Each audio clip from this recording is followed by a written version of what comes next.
ॐ अज्ञानतिमिरान्धस्य ज्ञानाञ्जनशलाकयः चक्षुरुन्मिलितं येन तस्मै श्रीगुरुवे नमः। हरे कृष्णा। आज गीता श्रृंखला के सत्र क्रमांक 435 में आप सभी भक्तों का हार्दिक स्वागत है। आज हम श्रीमद् भगवद गीता के 12वें अध्याय के जो कि है भक्ति योग श्लोक क्रमांक 16 का अध्ययन करेंगे। आइए, श्लोक इस प्रकार है। अनपेक्ष सुशीर्दक्ष उदासीनो गत्वेतः सर्व आरंभ परित्यागी यो मद्भक्त समय प्रियः। अर्थात भगवान कहते हैं कि मेरा ऐसा भक्त जो सामान्य कार्यकलापों पर आश्रित नहीं है, जो शुद्ध है, जो दक्ष है, चिंता रहित है, समस्त कष्टों से रहित है और किसी फल के लिए प्रयत्नशील नहीं रहता, मुझे अतिशय प्रिय है। भगवान अपने भक्तों के गुणों का वर्णन करते हुए और आगे वर्णन करते हुए कह रहे हैं कि कौन सा भक्त भगवान को प्रिय है। तो भगवान कहते हैं कि मेरा ऐसा भक्त जो सामान्य कार्यकलापों पर आश्रित नहीं है। प्राय इस जगत में प्रत्येक व्यक्ति सामान्य कार्यकलापों पर ही आश्रित है। उनसे उच्च शिक्षा प्राप्त करने का उद्देश्य क्या है? एकमात्र धन कमाना। धन कमा के क्या करना है? इंद्रिय भोग करना। उसके लिए सांसारिक कार्यकलापों पर पूर्ण जीवन आश्रित है। जीवन का उद्देश्य क्या है? धन कमाना, धन कमा के इंद्रिय भोग करना। परंतु भगवान श्री कृष्ण कहते हैं कि मेरा भक्त सामान्य कार्यकलापों पर आश्रित नहीं रहता है। उन सारे के सारे कार्यकलापों को करता हुआ प्रतीत होता है, परंतु उसका उद्देश्य होता है जीवन निर्वाहन करना। जीवन का वास्तविक लक्ष्य क्या है? भगवत प्राप्ति, परम लक्ष्य, परम सत्य, भगवत धाम, गोलोक धाम को जाना, जहाँ पे भगवत धाम जाकर भगवान श्री कृष्ण की सेवा कर सके, या फिर इसी जगत में रहकर भगवान श्री कृष्ण की सेवा में यथाशक्ति यथासंभव लगा रह सके। सुबह शाम सेवा करना, भगवत भक्ति करना और दिन में काम करना। जो शुद्ध है, दक्ष है, चिंता रहित हैं, जो भगवान कहते हैं कि जो शुद्ध है। आज की तारीख में प्राय लोगों से द्वेष करने का कारण क्या है? हृदय में अनेक प्रकार की गंदगी भरी पड़ी है। जिस प्रकार शरीर को शुद्ध रखने के लिए स्नान करना पड़ता है, उसी प्रकार हृदय को शुद्ध करने के लिए चेतो दर्पण मार्जनम, उस हृदय का मार्जन करने के लिए है हरि नाम, हरि कथा। प्रतिदिन प्रातःकाल उठकर जो भक्त भगवान श्री कृष्ण के दिव्य नाम महामंत्र हरे कृष्णा कृष्ण कृष्ण हरे हरे, हरे राम राम राम हरे हरे, इस दिव्य ध्वनि का उच्चारण करता है, उसके हृदय का मैल है वो धीरे धीरे दूर होता जाता है। उसका हृदय वो शुद्ध होता जाता है। जब भगवान की कथाओं का श्रवण करता है, जब भगवान की भक्तों की कथा, जिन्होंने किस प्रकार जीवन निर्वाह किया, जिन्होंने किस प्रकार दूसरों के प्रति अहित की भावना नहीं रखी, जिन्होंने किस प्रकार सबके प्रति समभाव का भाव रखा, दूसरों के दुखों को भी सहन करते हुए जीवन निर्वाह किया, ये सारे के सारे लीलाओं को सुनता है, सारे की सारी कथाओं को सुनता है, तब स्वाभाविक ही भक्त का हृदय भी शुद्ध होता है। हम जब किसी व्यक्ति के विषय में श्रवण करते हैं कि वो इतना महान था, दूसरों ने इतना उसके प्रति अहित किया, फिर भी उन्होंने उसका प्रतिकार नहीं किया, स्वाभाविक ही उसके प्रति सम्मान आता है और उससे हम भी कुछ न कुछ सीखते हैं, हमें भी कुछ न कुछ प्रेरणा मिलती है। उसी भांति भक्तगण भगवान श्री कृष्ण के भक्तों के संबंध में और भगवान श्री कृष्ण के लीलाओं के संदर्भ में जब श्रवण करते हैं तो हृदय शुद्ध होता है। और शुद्ध हृदय वाला भक्त है वो भगवान को अत्यंत प्रिय। दक्ष का अर्थ है कि जो शास्त्रों के सिद्धांतों को समझने में पटु हो, दक्ष हो। प्राय शास्त्रों के बहुत ही गहन सिद्धांत होते हैं और लोग उसके अलग ही अर्थ निकाल बैठते हैं। श्रीमद् भगवद गीता को भगवान श्री कृष्ण ने अर्जुन से कहा और भगवद गीता में एक बार नहीं कई बार भगवान ने कहा है कि अहम सर्वस्य प्रभो पितामस्य जगतो, कि मैं सबका पिता हूँ, मैं ही सबका प्रभु हूँ। प्रत्येक जीव है वो मुझ पर आश्रित है। ममे वांसो जीवलोके जीवभूत सनातन, प्रत्येक जीव भगवान का अंश है। जिस प्रकार मोती है वो एक धागे के ऊपर आश्रित रहते हैं हार में, उसी भांति संपूर्ण सृष्टि है वो भगवान के मुझ पर आश्रित है। इस प्रकृति है वो मेरी अध्यक्षता में कार्य करती है। समस्त जीवों में जो भी सर्वश्रेष्ठ है वो मेरी शक्ति का प्रतिनिधित्व करता है। जो कुछ घटता है वो मेरे ही निर्देशन में कार्य घटित होता है। इतने सारे के सारे सिद्धांतों के द्वारा भगवान बता रहे हैं कि मैं सबका प्रभु हूँ, मैं संपूर्ण विश्व का, संपूर्ण ब्रह्मांड का स्वामी हूँ। यहाँ तक कि ब्रह्मा जी भी मेरे अध्यक्षता में कार्य करते हैं। फिर भी कुछ तथाकथित लोग अपने मन गणन तरीके से मन बुद्धि उस श्लोकों का तोड़ मरोड़ कर पेश करते हैं। जब भगवान कहते हैं रुद्रों में मैं शिव हूँ, तो कहते हैं देखो देखो श्री कृष्ण ने भगवद गीता नहीं बोली है, भगवद गीता तो शिव जी ने बोली है। जब भगवान कहते हैं कि मैं मृत्यु में काल हूँ, काल रूप में लोगों को नाश करता हूँ, तो देखो देखो कृष्ण ने भगवद गीता नहीं कही है, भगवद गीता तो काल ने कही है। अरे मूर्खों, थोड़ी तो बुद्धि लगा देते। भगवान ने तो हर एक के संदर्भ में कहा है कि वृक्षों में वट वृक्ष का वृक्ष हो, तो फिर क्या भगवान है, भगवद गीता वट वृक्ष ने बोली होगी? भगवान तो कहते सर्पों में वासुकी हूँ, तो क्या भगवद गीता वासुकी ने बोल दी? भगवान कहते नागों में मैं शेष नाग हूँ, तो क्या भगवद गीता शेष नाग ने बोल दी? भगवान तो कहते मनुष्यों में मैं राजा हूँ, तो क्या भगवद गीता राजा ने बोल दी? भगवान तो कहते पशुओं में मैं सिंह हूँ, तो क्या भगवद गीता सिंह ने बोल दी? नहीं, इसको तत्व से समझना चाहिए। जो इस सिद्धांतों को यथा रूप में समझने का शक्ति रखता है, उसे भगवान कहते हैं वो दक्ष है। तो भगवान का भक्त है वो पटु होता है, दक्ष होता है। शास्त्रों के सिद्धांतों को, भगवान द्वारा कही गए सिद्धांतों को समझने में बलदेव विद्याभूषण जी, शिला प्रभुपाद, विश्वनाथ चक्रवर्ती ठाकुर, बड़े बड़े आचार्य भक्ति विनोद ठाकुर महाराज, इन्होंने भगवान द्वारा कहे गए एक एक शब्द को यथा रूप में हमारे समक्ष प्रस्तुत करके इन अबोध भोली भाली जनता को, जो दूसरों द्वारा भ्रमित की जा रही थी, उसको सही रास्ते पर लाकर भगवान द्वारा बताया गया ज्ञान यथा रूप में बताया। वो भक्त भगवान को अति प्रिय है, वो दक्ष है, वो पटु है। चिंता रहित, चिंता व्यक्ति को हर समय खाती रहती है। चिंता और सीता में एक बिंदी का अर्थ है। सीता एक ही बार व्यक्ति को जलाकर भस्म कर देती है, और चिंता तिनका तिनका व्यक्ति को जलाते रहती है। और चिंताओं से ग्रसित व्यक्ति जीवन में कभी सुखी नहीं रह सकता। कोई भी चिंता क्यों ना हो, दूसरों को सुखों को देखकर चिंतित होना हो, अपने दुखों को विषय में विचार करके चिंतित होना हो, भविष्य में आने वाली पीड़ाओं को विषय में विचार करके चिंता करना हो, आज की परिस्थिति के विषय में विचार करके चिंतित होना हो, किसी भी कार्य से संबंधित कोई भी घटना को देखकर जो हमारे अंदर चिंता बढ़ती है, चिंता का प्रकट होता है, वह व्यक्ति जीवन में कभी सुखी नहीं रह सकता।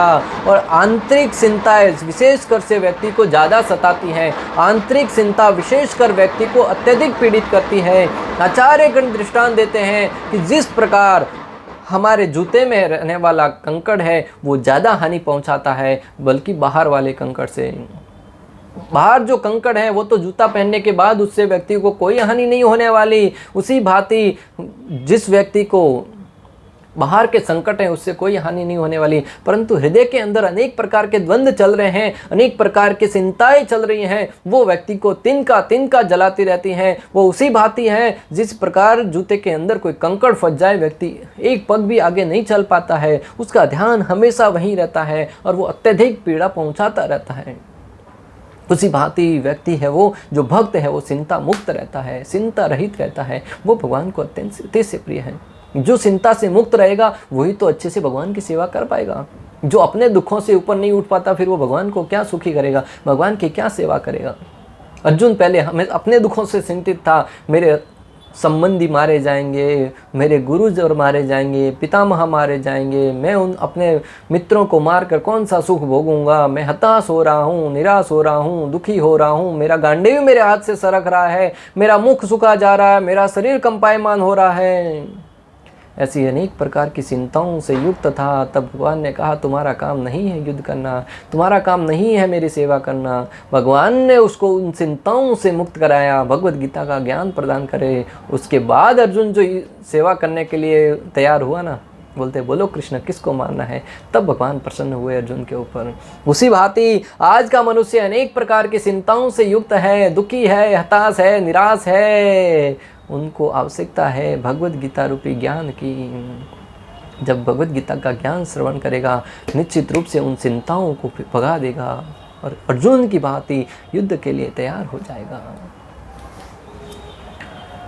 समस्त कष्टों से रहित है, समस्त कष्टों से रहित है। कष्ट हो न हो, इस जगत में रह रहे हैं तो कष्ट तो आएंगे भक्तों, उन कष्टों को स्वीकार ही नहीं करना है।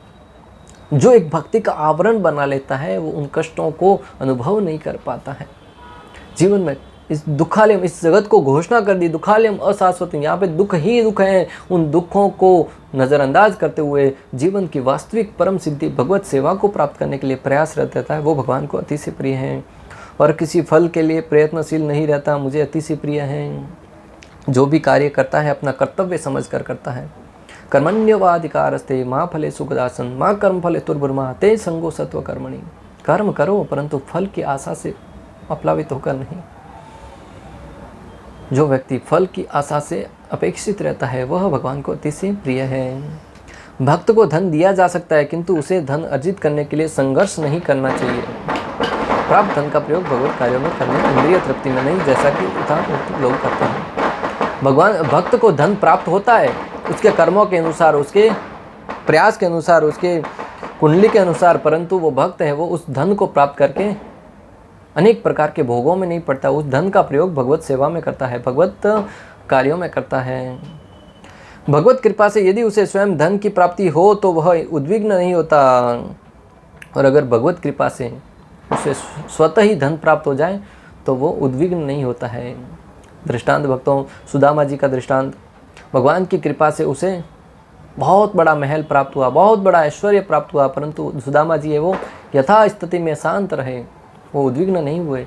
आज व्यक्ति को थोड़ा सा भी धन मिल जाता है तो वो 7वें आसमान पर पहुंच जाता है, लोगों को गिनता ही नहीं है, उसके पाँव है वो ज़मीन पर नहीं टिकते हैं, हवा में ही उड़ान भरता है फ्लाइट में, और दूसरों को सामान्यतः व्यवहार करने में भी परिवर्तन आ जाता है। परंतु भगवान कहते हैं कि जो भगवान का भक्त है वो भगवान की कृपा से जो कुछ धन प्राप्त होता है उसे भगवत सेवा में ही लगाता है, भक्तों की सेवा में ही लगाता है। श्रील प्रभुपाद जी के पास पहले कुछ भी नहीं था, 40 रुपया मात्र लेके गए थे अमेरिका में, जहाँ पे वो चलने वाले नहीं थे, डॉलर नहीं था, रुपया कहाँ चलेगा, परंतु बाद में इतना ऐश्वर्य प्राप्त हुआ तब भी श्रील प्रभुपाद जी कभी उद्विग्न नहीं हुए। उस धन का प्रयोग भगवान का मंदिर बनाने में, भगवान की सेवा करने में लगाते रहे।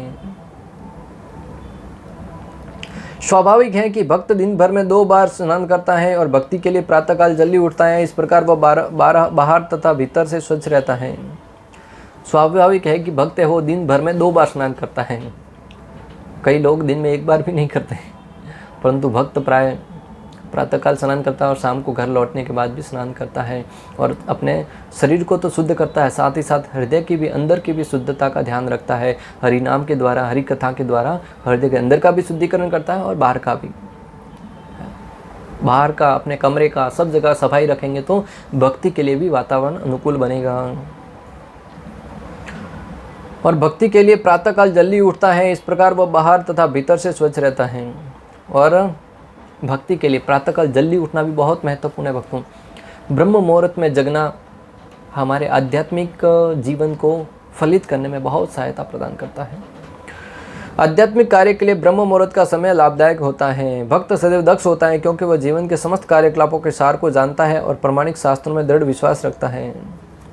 भक्त है वो प्रातःकाल ब्रह्म मुहूर्त में जगकर तभी स्नान करने का प्रयास करता है, और उसके उपरांत जब तक विश्व सोया रहता है, समाज सोया रहता है, तब तक अपने सारे के सारे आध्यात्मिक कार्य पूर्ण कर लेता है, उसके उपरांत समाज में उतरता है। और जो भक्त है वो दक्ष रहता है, शास्त्रों के सिद्धांत को समझने में, शास्त्रों की शिक्षाओं को ग्रहण करने में पटु होता है। भगवद गीता 2.50 में भगवान श्री कृष्ण कहते हैं, बुद्धि युक्तो जहात ही उभय सुकृत दुष्कृते तस्माद्योगाय युज्यस्व योग कर्म सुकौशलम। भक्ति में संलग्न मनुष्य इस जीवन में ही अच्छे तथा बुरे कार्यों से अपने को मुक्त कर लेता है। अतः योग के प्रति प्रयत्न करो, क्योंकि सारा कार्य कौशल ही है। भक्त है वो कार्य कौशल में निपुण होता है। भक्त कभी किसी दल में भाग नहीं लेता, अतः वह चिंता मुक्त रहता है। बहुत महत्वपूर्ण बात है भक्तों, दल में भाग नहीं लेना। जब दल में भाग लेने की बात आती है तब व्यक्ति शारीरिक स्तर पर आ जाता है। ये मेरा संगठन है, ये तुम्हारा संगठन है, इस संगठन से जुड़े हुए व्यक्ति मेरे हैं, उस संगठन से जुड़े हुए व्यक्ति मेरे दुश्मन हैं। जब इस स्तर पर आ जाता है दुश्मनी का भाव, तब वो भगवान को प्रिय कैसे रहा। भगवान ने तो पहले ही कहा है कि जो मेरा भक्त है वो किसी से घृणा नहीं करता, किसी से द्वेष नहीं करता, किसी के प्रति भेदभाव नहीं रखता है। इसलिए जो भक्त है वो किसी दल में भाग नहीं लेता है। प्राय भले राजनीतिक संगठन हो, सामाजिक संगठन हो, अपनी स्वयं की महत्वाकांक्षाओं को पूर्ण करने के लिए या दूसरों को नीचा दिखाने के लिए अनेक संगठन बनाते हैं, या स्वयं की रक्षा करने के लिए, परंतु जैसे ही संगठन बनता है दूसरों के प्रति हम द्वेष करने लगते हैं। इसीलिए भक्त है वो किसी संगठन में भाग नहीं लेता है। हाँ, अलग अलग लोगों का अलग अलग समाज में योगदान रहता है। कोई संगठन बनाकर समाज की रक्षा करता है, धर्म की रक्षा करता है, तो कोई भक्ति कार्य में संलग्न रहकर अन्यों को ज्ञान प्रदान करता है और उससे शिक्षा प्रदान करके जीवन के मूल्यों को सिद्धांत सिखाता है। प्रत्येक व्यक्ति का अपने अपने वृत्ति और स्थिति के अनुसार कार्य करना, ये कार्य कौशल कहा जाता है। समस्त उपाधियों से मुक्त होने के कारण कभी व्यथित नहीं होता। वह जानता है कि उसका शरीर एक उपाधि है, अतः शारीरिक कष्टों के आने पर वह मुक्त रहता है। शारीरिक कष्टों से भक्त है वो कभी भी दुखी नहीं होता, कारण वह समस्त उपाधियों से मुक्त रहता है। उसको पता है ये शरीर भी एक उपाधि है, ये शरीर एक उपाधि है, मैं शरीर नहीं हूँ, मैं आत्मा हूँ, शरीर में रहने वाला। ये शरीर मात्र मुझे एक उपाधि के रूप में प्राप्त हुआ है और ये जो कष्ट है वो शरीर से संबंधित है, आत्मा से संबंधित नहीं है।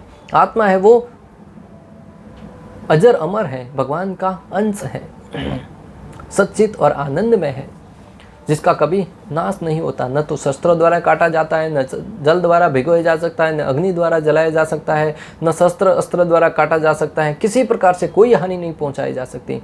इसलिए भक्त अपने आप को आत्मा के स्तर पर देखता है। उस अवस्था में न तो वो किसी से भेदभाव करता है, न ही दुख और सुख में कभी विचलित होता है। शुद्ध भक्त कभी भी ऐसी किसी वस्तु के लिए प्रयास नहीं करता जो भक्ति के नियमों के प्रतिकूल हो। और जो शुद्ध भक्त है वो कभी किसी भी ऐसे कार्य के लिए कभी भी प्रयत्नशील नहीं होता जो भक्ति के प्रतिकूल हो। ऐसी वस्तु प्राप्त करने के लिए कभी भी प्रयासरत नहीं होता जो प्राप्त करके उसके भक्ति में बाधा बने। उनका त्याग कर देता है। कई बड़े बड़े सन्यासी हैं, कई बड़े बड़े ब्रह्मचारी हैं जिन्होंने अपनी डिग्री, IIT की डिग्री, डॉक्टर की डिग्री जलाकर भस्म कर दी, क्योंकि अगर वो रहेगी तो कहीं ना कहीं आकांक्षा बनी रहेगी कि हाँ मेरे पास दूसरा अवसर है। जब तक द्रौपदी ने अन्यों से सहायता पाने की आशा रखी थी तब तक भगवान ने सहायता नहीं करी। जब तक गजेंद्र ने अपने संबंधियों से या अपने स्वयं की शक्ति से स्वयं की रक्षा करने की आशा रखी थी तब तक भगवान ने सहायता नहीं करी। इसलिए भक्त है वो पूर्ण रूप से भगवान पर आश्रित हो जाता है, अपनी मेहनत अपना प्रयास करता है परंतु भगवान पर आश्रित हो जाता है, अन्य किसी से आशा आकांक्षा नहीं रखता है। उपदेशामृत श्लोक क्रमांक 2 में रूप गोस्वामी कहते हैं, अत्याहार प्रयासस प्रजल्पनियम आग्रह जनसंगस्य लोल्यम षड्भिर्भक्ति प्रेषति विनश्यति। जब कोई निम्नलिखित 6 क्रियाओं में अत्यधिक लिप्त हो जाता है तो उसकी भक्ति विनष्ट हो जाती है। भक्ति में लगे रहकर शुद्ध भाव में कैसे रहें, भक्ति से विचलित न हो, उसके लिए 6 बातों का विशेष ध्यान रहना पड़ता है। रूप गोस्वामी कहते हैं, आवश्यकता से अधिक खाना या धन संग्रह करना। अगर कोई व्यक्ति आवश्यकता से अधिक खाता है या आवश्यकता से अधिक धन संग्रह करता है तो उसके आध्यात्मिक जीवन के लिए संकट बन जाता है, आध्यात्मिक जीवन के लिए खतरा है। अत्यधिक खाएगा तो उसको आलस्य आएगा, उठ नहीं पाएगा, भक्ति कार्य ठीक से नहीं कर पाएगा। इसके लिए न तो अधिक खाना चाहिए, न अधिक सोना चाहिए, न ही बहुत कम खाना चाहिए। बैलेंस रखकर बहुत ही सुचारू रूप से जीवन को यापन करना चाहिए। और अगर आवश्यकता से अधिक धन को संग्रह करने लग गए तो उसकी रक्षा करने के लिए हमेशा भयभीत रहेंगे और उसको प्राप्त करके बढ़ाने की भावना बनी रहेगी। इसलिए उस धन का ज़्यादा से ज़्यादा धर्म के कार्य में, प्रचार कार्य में प्रयोग करते रहना चाहिए। उन सांसारिक वस्तुओं के लिए अत्यधिक मेहनत करना जिनको प्राप्त करना अत्यंत कठिन है, और उन सांसारिक वस्तुओं को प्राप्त करने के लिए हमेशा प्रयासरत रहना जिनको प्राप्त करना अत्यंत कठिन है, जिससे भक्ति है वो दांव पर लगने वाली है, उन सबसे भक्त को दूर रहना चाहिए। सांसारिक विषयों के बारे में अनावश्यक बातें करना, और जो सांसारिक बातें हैं उसके घर पे ये हो गया, पता है उस गांव में आज उसने सुसाइड कर लिया, पता है उसके घर पे आज ये झगड़ा हुआ, सास बहू में नहीं बनती है, उसमें घर में ये हो गया, ये दूसरों की बुराई की बातें, ग्राम्य वार्ता, उसमें अत्यधिक आसक्त होना से दूर रहना चाहिए। शास्त्रीय विधि विधानों का आध्यात्मिक उन्नति के लिए नहीं अपितु केवल नाम के लिए अभ्यास करना या शास्त्रों के विधि विधानों को त्याग कर स्वतंत्रता पूर्वक या मनमाना कार्य करना। शास्त्रों का आदेश का पालन करने का उद्देश्य क्या है? हमारे आध्यात्मिक जीवन में प्रगति हो, भक्ति में प्रगति हो। परंतु अगर कोई व्यक्ति शास्त्रों के आदेशों का पालन मात्र इसलिए करता है ताकि लोगों के सामने सम्मान पाए, पता है वो व्यक्ति कितने नियमों का पालन करता है, पता है वो व्यक्ति कितनी साधना करता है, तपस्या करता है, लोगों के सामने सम्मान पाने की आशा से अगर कोई कार्य किया जाए या शास्त्रों के सिद्धांत को तोड़ मरोड़ कर अपने स्वयं की स्वतंत्रता पूर्वक उसका उपयोग करना।